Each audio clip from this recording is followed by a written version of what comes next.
The first step for us is to get rid of this silly test that we did in the last video. And I'm going to right click on that and just get rid of the sheet altogether.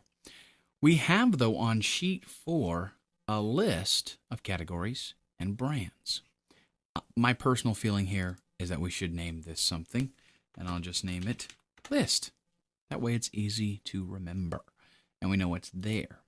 On sheet 1, I'm going to double click this and we'll call this inventory.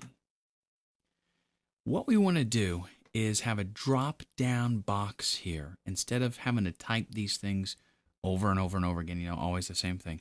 We want a drop down box to show up there and for the brand. Now for the model, we're going to have to type that because there's so many models we couldn't build a list really, and the model should only show up one time in this inventory list anyway. So here's how we go about building our list. Click on the cell that you want to add your list to. Go to Data. Then go over here to Data Validation. We're going to change this Allow. Click the drop down. Change it to List. Okay, now Source. What is our source going to be? Now I'll tell you here a secret. If your source is going to be on another worksheet, you got to figure out what it is first, because once you click on this, you can't click on anything else except cells in the current sheet.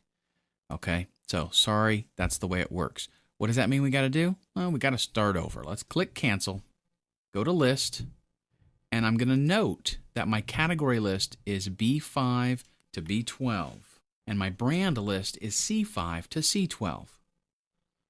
So with that information now, I'll go back to Inventory on my cell, click Data Validation, click the drop down to go to List, and I'm going to reference that list. Equals. Here is where it comes in handy to know the sheet name. And this is where we reference our other sheet. List, exclamation, B5, colon, B12. Enter. Simple as that. Now what did we get? Well, we get a little drop-down thing that only appears there when that cell is active. And if we click the drop-down, lo and behold, all of the items in that list, and we can just click on one of them. The beauty of this is I can do that all the way down here if I want. Each one of these, though, has that drop-down capability. So I can go through here and specify what category my item is in. I need an electric guitar. You know what? I can't believe I didn't put an acoustic electric guitar. That's terrible. Well, watch this. Let's just go back to our list and let's drop the, I don't know what to drop. Let's drop the PA system.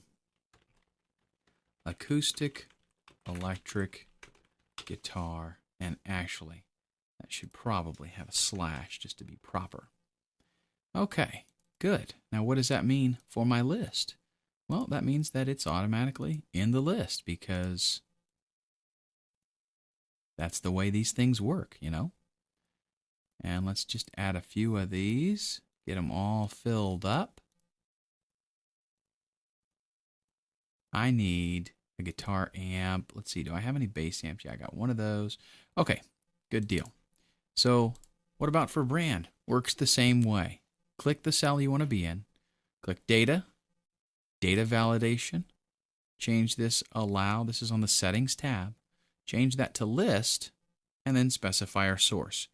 Equals, again, point to the sheet that we're working on with an exclamation mark, and C5, colon, C12. Of course, you can expand that, make it whatever you want. I'll click OK, and before I even enter anything in there, I'll just click and drag and fill that whole thing.